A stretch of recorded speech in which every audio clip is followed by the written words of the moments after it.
Hey guys, what's up? Welcome back to the Smalletics channel. So I'm gonna go on a little walk and grab a matcha, and I'm gonna bring you with me. We're gonna venture into the world, which we haven't done on this channel in a while. Yes, that is my step stool in the background because no short girl is really short girl without her step stool, right?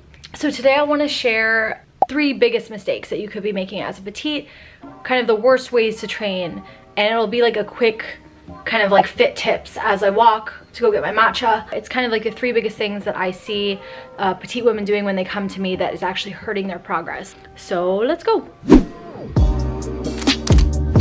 It's always hard to vlog when you're in public because inevitably people stare, but it's okay. It's nice outside. I need to get a walk in, and I don't care what people think. Maybe I'll just find like a nice little bench. But just to kick us off, first one I would say is class hopping. While I love the idea of class pass and I love trying new things, I think that you have to have the right expectations if you're doing a ton of different classes every day, like not every day, every week. So if you jump classes, if you go to Pilates one day and yoga the next, and then strength train, and then an Orange Theory HIIT class or something, wow, that's a great form of burning calories, you know. It's a great form of cross training. It's not a program that is going to be enough repeated stimulus to help you build muscle and actually start to progress. So if your goal is to actually make progress in the long term and really see results and see it changing, like really see the difference, you have to be doing a program that's progressing with you. So it has to increase in difficulty over time, and that could be in weights, it could be in terms of intensity in the type of exercises you're doing, but it needs to have repeated exposure to certain exercises each week for about 4 to 6 weeks, and those exercises need to increase in difficulty as you progress. That's really important, and that's one of the biggest challenges I face with things like class pass, is that it's not going to actually be challenging you the way that you would want to get results. I feel like class pass also sort of gives people, can kind of like give false hope that, you know, if you just burn a lot of calories, it's very calorie burn focused, you work out a lot, that you'll really get results, you know, from that. And to a certain extent that could be true for someone who has maybe never worked out before, but in most cases you're going to need a program that is meeting you where you're at and helping you get to those next levels, helping you learn how to increase your weights and put on muscle, because once you put on muscle, that's when you're going to be building your metabolism, and that's when you're going to really start to see the fat come off and muscle tone and all of that stuff. So I'd say if you're not doing a specific program, or you're just class hopping and you're not seeing results, that's why. But I also feel like I always need to say this, there's nothing wrong with doing this if it makes you happy, right? This is about happiness, feeling good and strong in your body, and it's not always about results. I mostly want you to have the tools of empowerment to know what will get results, but the choice on whether you want to be on that path or just be kind of doing something that makes you happy, and a lot of times those are mixed, at least for me they are. If you love class pass, if you love cross training,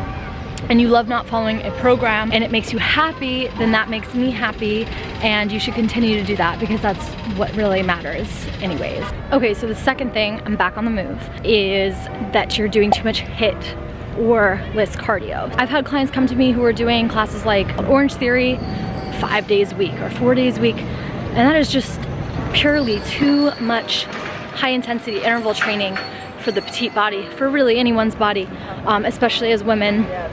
We should really be doing exercise that's going to help keep our hormones healthy. And a lot of times if you're doing high intensity interval training as your main form of exercise every time, and you're like, your goal is just like harder, faster, better, stronger at every workout and like higher calorie burn, you are not giving your body enough time to recover between workouts to actually build muscle, so you're actually breaking down muscle, and B, you're going to be causing a huge uptick in a hormone known as cortisol, which is a stress hormone, and this can increase due to all kinds of stresses, but notably high intensity interval training is definitely going to be one of them. And when there is a high amount of cortisol present in your body, you cannot be in fat burning mode.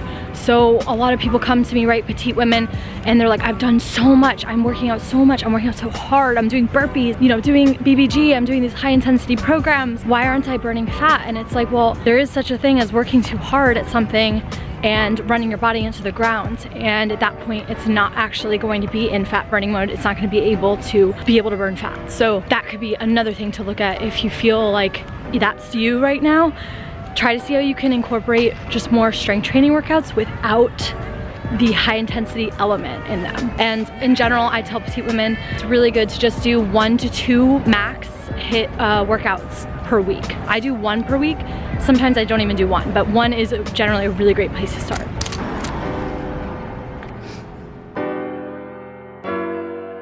Got my matcha. So I'm like in this trench coat today because last week New York was in like the 30s. I swear, I was freezing, and today it's like 55 and I'm in a hoodie, sweats that are like lined with fleece, and this trench winter jacket. It's like full feather down, and I'm like drinking a hot beverage now, so I look like a clown. I'm so hot. I'm gonna start sweating, but whatever. And so that coffee shop I just went to, it's in Greenpoint, Brooklyn. I live in Williamsburg, and it's a barber shop that sells amazing matcha. So good. So the third and final thing that we'll go over that is most common that I see is chronic dieting, yo-yo dieting, restricting calories. A lot of times I'll see petite women under eating severely, like 1,200 calories or less, and that's just not a, sorry, I just burped. It's not a good idea, and here's why. When you start eating less calories in order to lose weight, your metabolism slows down, and that's because our bodies are really smart and they want to be as efficient as possible. So if you give it less energy, it's going to actually slow down its metabolism, so it doesn't require as much upkeep because it doesn't have the energy to do what it used to do. This is not what you want to do if you want to lose weight in the long term, because if you cut your calories and you lose a couple pounds, right? What's going to happen when you try to eat real food again? What's gonna happen when you try to enjoy not being hungry and just living life? You're gonna gain it back because your metabolism is going to adjust to the lower level, and then when you increase how many calories you're eating, it's gonna take that as a surplus and it's gonna gain weight. So instead, what I always suggest people do, this is what I teach my clients, keep your calories where they are, or you can increase them depending on a lot of things, but I would say keep them where they are. Start strength training regularly. Build your metabolism naturally by increasing the amount of muscle you have in your body. Basically, this is the hack. This is the shortcut. And this is the way to do it in the long term so that you can actually have a fast metabolism and lose weight. If you diet, you'll slow your metabolism, you lose weight. If you don't diet and you focus on strength training, you'll increase your metabolism because you'll increase your muscle, and muscle burns more calories at rest than anything else. You can burn up to 50 to 100 more calories per day just by having an extra pound of muscle. That is why it is the absolutely most important thing to do to strength train as a petite woman. Now I'll say this again, if you hate strength training and you've tried it, okay, fine. I'm not gonna ever tell you guys to do anything that you don't enjoy doing, but if you're really looking for what is the secret to getting strong, feeling powerful, still being able to eat a lot of food and enjoy it and not be too consumed with calories, this is the way to go. It's strength training the right way for your body type as a petite. It's building up that metabolism and focusing on the healthy approach. That way, after you have worked out for a month instead of dieted for a month, you've increased your metabolism naturally. You can now eat more calories. You can now increase the number of calories that you're eating in a day and still burn more fat. And this is the healthiest, longest term approach that you could take to your health as a petite woman. If you're caught in a bad cycle of dieting, go easy on yourself, take a deep breath, and realize that you absolutely can get out of that cycle. Stop counting calories if you have to, and start focusing on strength training, getting strong in the gym. And that's the tea of the day. Since I don't ever really have an ET because I'm 27 and drama is just not a thing in my life. All right, you guys, this has been fun. This has been real. Thanks for hanging out with me for a few minutes. If you like these kind of more vlog style quick chats, let me know. Just a little bit more practical during like the crazy days of the week where I don't have time to sit down and shoot a very formal video with you guys. But I don't want to leave you hanging on the weeks that I can't do that, because this is about you, not me. And if I can't make it look really perfect, that's okay with me. Let me know if you like this style. And I hope you have an amazing rest of your day and go be powerful. And I'll talk to you soon. Bye.